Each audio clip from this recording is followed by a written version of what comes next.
Hello and welcome to Jeremy's Yorkshire Allotment Adventures 2026. It's January, everything's frozen, but it's great to be back. I'll explain where I've been, what I've been doing, and let's get on with our brand new season here in Yorkshire on my Yorkshire Allotment.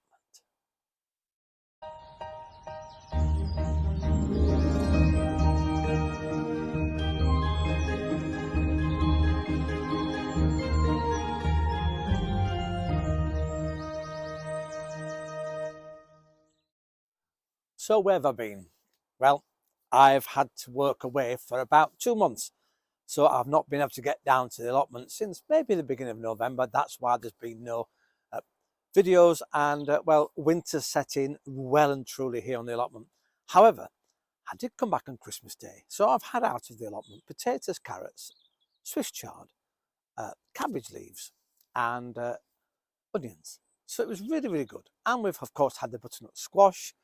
We saved those for Christmas Day and we roasted those with carrots and parsnips in tin foil with lots of honey and herbs, and they're put in the oven with the meats, and they were just absolutely delicious in the end. The butternut squash melted, the carrots were just right, and well, lots of different size of carrots. We had the really small ones, and then we had some quite nice long ones. They were all cut up, not peeled, of course, because a lot of the nutrients from carrots and a lot of veg actually are in the skins.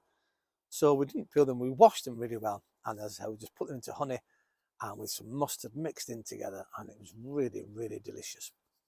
We had sprouts. Now the sprouts, again, in a pan with butter.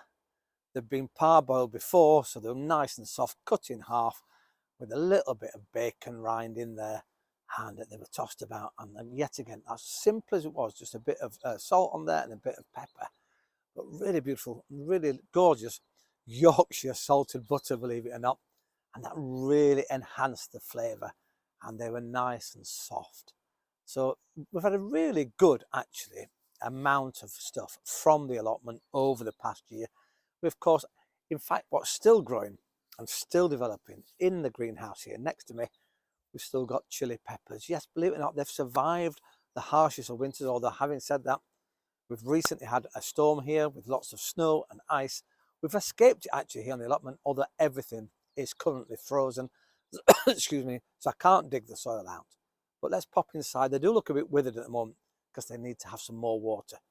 Can't get any water off the allotment because none of my water butts are insulated. Luckily, none have cracked either, which is a really good thing. The water's expanded upwards, it's turned into ice. And so we've not yet lost any of the water butts to cracking. So let's pop inside here. In fact, before we go in, I'm going to pop up home. I'll bring some water down. I'll get them watered because they will come back. And well, it's great to be back. And the sun's out. We've got blue skies. The birds are singing. And as you see, I'm well wrapped up for the garden adventure of 2026. I'm inside the greenhouse now, and the temperature gauge has vanished, but I think it's in the other greenhouse. So we'll have a look at that. Chili plants here need a bit of water, so I've watered them. Believe it or not, by the end of the day, they'll take up all that moisture from the soil. The soil is not iced up, so it's quite good in here for retaining the heat, which is brilliant. We've also got more chili plants this side. These are really chili, so massive on the scale of chilliness. Very, very hot. These will revive. I've got some peppers on here now. They're just waiting to go red. Got one at the back. They look a bit... this is beauty about nature, and plants particularly. They have survived this long. A bit of water in there. We'll put some more nutrients in later on once they've revived. And this has revived too. What's happening in here, as you can see behind me, my old outdoor little plastic greenhouse thing has collapsed. The metal on it, for some reason, has just given way, and the plastic joints have become brittle over the last couple of years, and they've collapsed too. Amazing when you're not even in here, things, nature, and well, everything just takes over. And so I've got to look at that, revive that, or buy a new one. Possibly may get some canes. I've got loads of canes left actually. Might just rebuild it with canes, and we'll see how that works. Onions were drying out nicely. They've gone now. They're not usable. However, Still got onions in the ground. I've got leeks outside still, they're coming. And well, I've been drying as well inside. In my little bucket here, I've got my bay leaves and they're just naturally drying. They've been lovely. They'll be taken off, and I've got some in the house already. You can do many things with these. You can chop them up into fine, but these are bay leaves, so they're just going whole into any casseroles you're doing. They really, really are brilliant in dishes, and well, I'm really pleased with those because they're drying out nicely. Got a massive big task ahead now. Of course, this is what we do. We come out of the winter period where everything's frozen to death.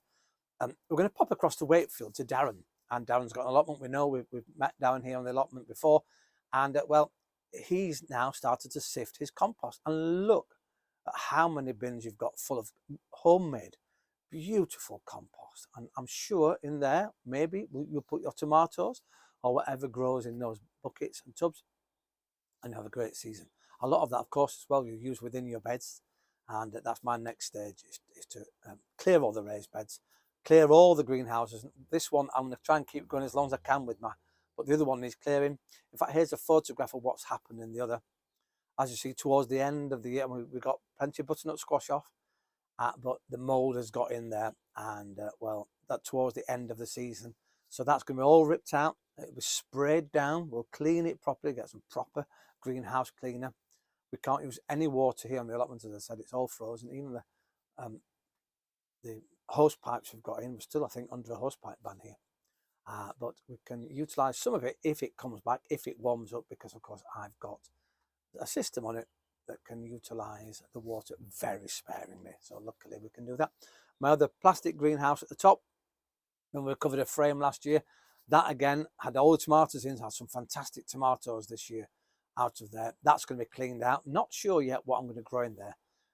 Not as many tomatoes this year, but I've been out into the sales already, and I'll show you very soon what I bought in the sales. How exciting.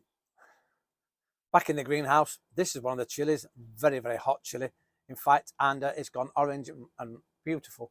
Can't wait to dry those out and utilise those later in the year. Pizza topping, oh, it gives a right kick. Well, they will. Anyway, Swiss chard, look at that. Why are they selling them off? Don't really know, because these will last till 2027. They were packed in 2024, so already, I suppose, these seeds are a year and a bit old. So maybe that's why they start to get rid of them.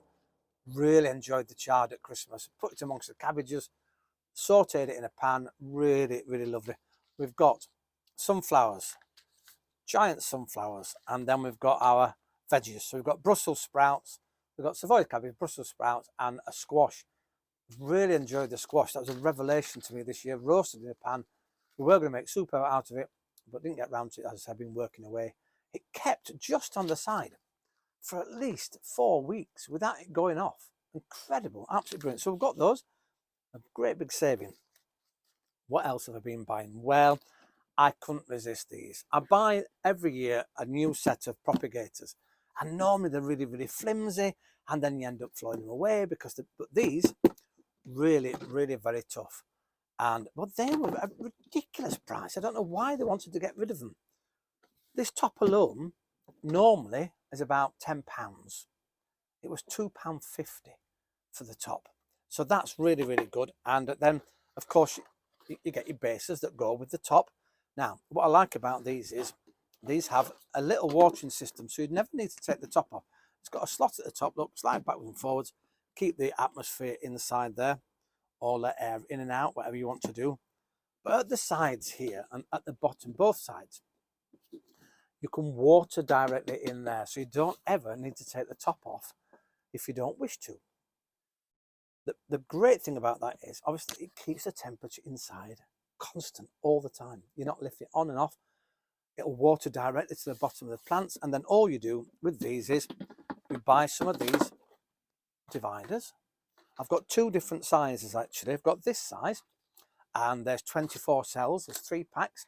They were £2. And again, we've got these ones, a 3-pack again, 40 cells, so smaller cells.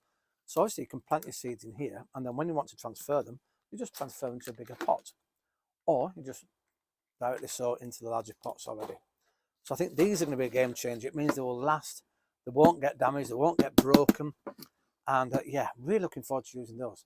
So I've saved well, a lot of money on these. I did buy 6 of them, which means I'm really looking forward to utilising them this year. Well, it's been great being back.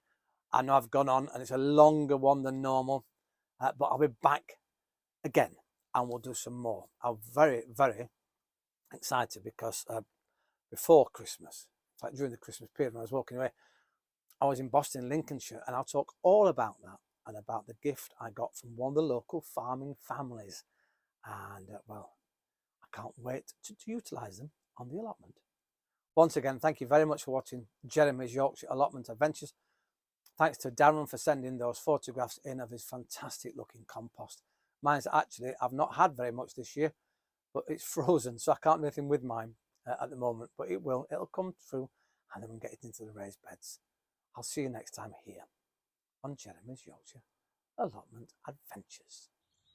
Ta-ra for now.